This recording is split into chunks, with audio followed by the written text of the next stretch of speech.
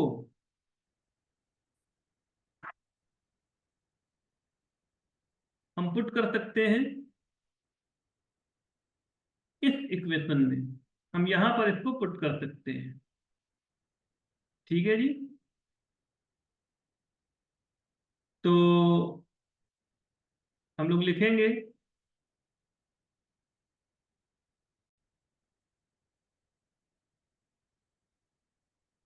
mgh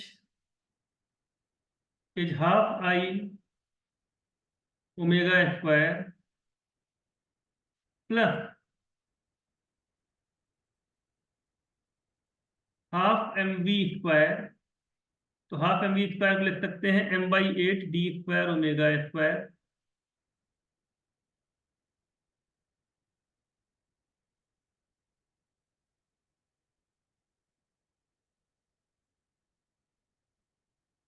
plus n/w। और w को क्या लिख सकते हैं? ध्यान से देखिएगा। हम w को लिख सकते हैं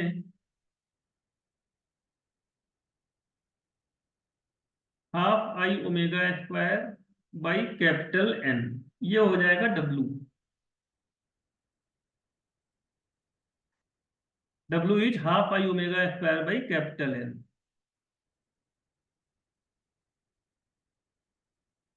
तो अब ये बन जाएगा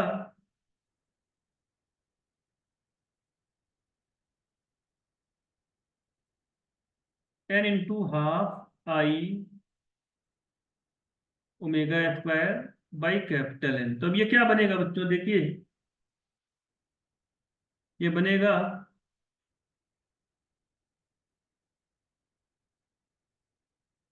mgh इस हाफ 1/8 md² ओमेगा स्क्वायर को लेफ्ट हैंड साइड पे भेज देते हैं। -1/8 md² omega square and this is half I omega square 1 + n/कैपिटल N। तो ये बन जाएगा I equal to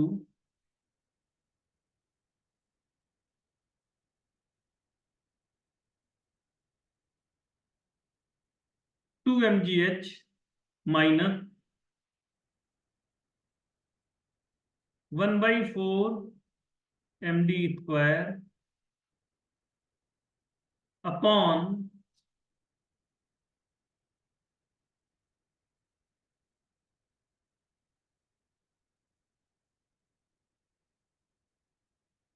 2mgh upon omega square 1 + n/कैपिटल N माइनस 1/4 md² अपॉन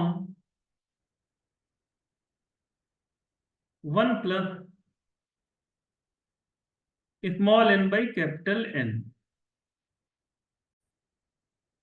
और इसमें ओमेगा की जो वैल्यू है वो हमको पता ही है 4πN/t। तो ओमेगा की इस वैल्यू को हम यहाँ पे पुट कर देंगे तो फिर मोमेंट ऑफ इनर्शिया की वैल्यू आ जाएगी। तो इस प्रॉब्लम में आप देखिए हमने एनर्जी के कॉन्सेप्ट का यूज किया। फिर क्योंकि फ्रिक्शनल टॉर्क के अगेंस्ट वर्क डन पर रिवॉल्यूशन कांस्टेंट है तो हमने ये गेस किया कि यहाँ पर जो एंगुलर रिटार्डेशन है फ्लाई व्हील का फ्रिक्शन के अगेंस्ट वो भी कांस्टेंट है। और हमने नो स्लिप का जो कंडीशन है v equal to d/2 omega, जिस समय ब्लॉक और एक स्ट्रिंग एक्सिस से अलग होने वाले हैं तो v equal to d/2 omega को यूज किया। और उन सारी चीजों को यूज करके हम इस एक्सप्रेशन तक आ गए हैं, जो कि मोमेंट ऑफ इनर्शिया का एक्सप्रेशन है in terms of the given quantities. तो ये इस प्रॉब्लम का पहला पार्ट है। अब इस प्रॉब्लम का जो दूसरा पार्ट है वो देखते हैं। The following data has been obtained in this experiment. तो मास जब 150.0 ग्राम है तो कैपिटल एन की वैल्यू 145.25 है और टाइम सेकेंड में 190.0 है। जब मास 200 ग्राम है तब कैपिटल एन की वैल्यू 200.00 है और टाइम 225.5 सेकेंड है। और जब मास 250.0 ग्राम है तब कैपिटल एन की वैल्यू 238.50 है और तब टाइम की वैल्यू 235.5 है। तो calculate the value of I for n equal to 16 and h equal to 139। तो देखिए इसमें आपको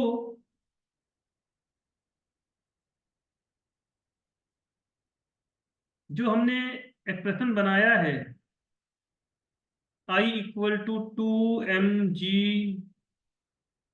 upon omega square 1 plus small n by capital N minus md square by 1 plus small n by capital N where omega is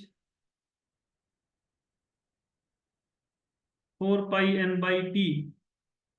तो हम जो given values हैं, जो mass m की वैल्यू गिवन है, h की वैल्यू गिवन है, h की वैल्यू दे रखी है हमें 139, n की वैल्यू 16।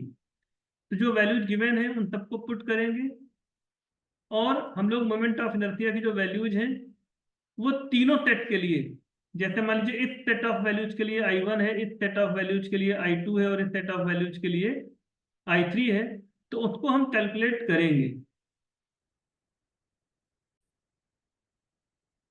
तो I1, I2, I3 की जो वैल्यूज हमको मिलती हैं वो है 3.99 इंटू 10 की power 5 gram centimetre square. I2 is 4.06 into 10 की power 5 gram centimetre square and I3 is 3.94 into 10 की पावर 5 ग्राम सेंटीमीटर स्क्वायर। अब जो एवरेज वैल्यू होगी I की, उसी को हम अपना आंसर मानेंगे और वो एवरेज वैल्यू आएगी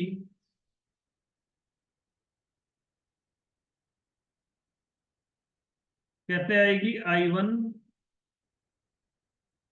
plus I2 plus I3 by 3 करके। तो जब आप ये मीन वैल्यू निकालने जाएंगे तो मीन वैल्यू जो आएगी वो आ जाएगी 4.00 इंटू 10 की पावर 5 ग्राम सेंटीमीटर स्क्वायर। तो ये बच्चों जब आप इसको कैलकुलेट करेंगे ना और अप्रॉक्सीमेशन अप्लाई करेंगे तब इस वैल्यू पर आप पहुंचेंगे और इसी को फाइनल आंसर हम यहाँ पे लिख के छोड़ सकते हैं।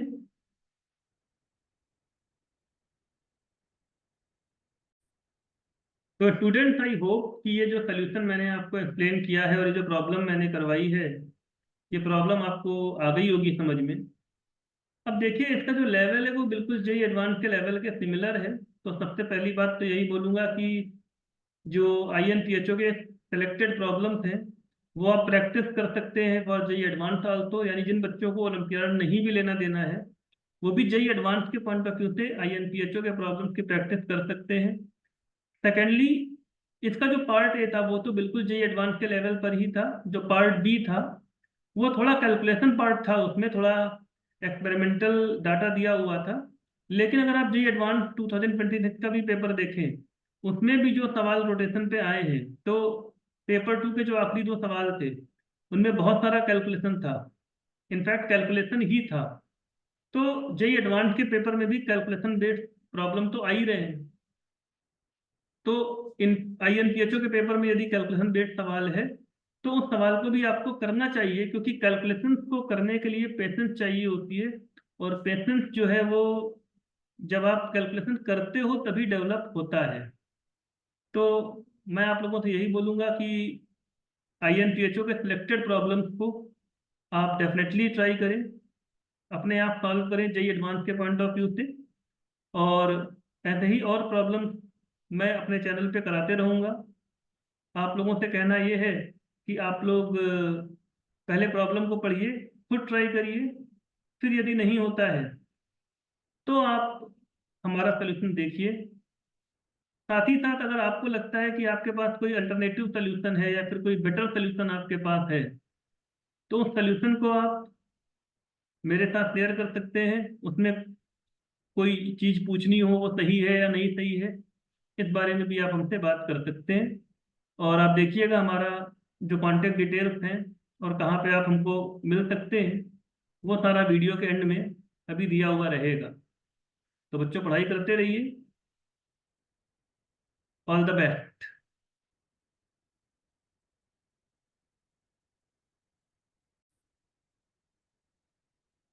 तो ये देखिए हमारा इंस्टाग्राम और फेसबुक पे प्रोफाइल का एड्रेस है। आप इस पर हमें फॉलो कर सकते हैं फॉर लेटेस्ट कंटेंट। और ये हमारा एसएमएस, व्हाट्सएप या कॉल का नंबर है। और आप चाहें तो ईमेल पे भी कांटेक्ट कर सकते हैं। ये हमारा ईमेल आईडी है lunchbreakbynigamsir@gmail.com। और मोबाइल नंबर है 7800013856। तो थैंक यू बच्चों।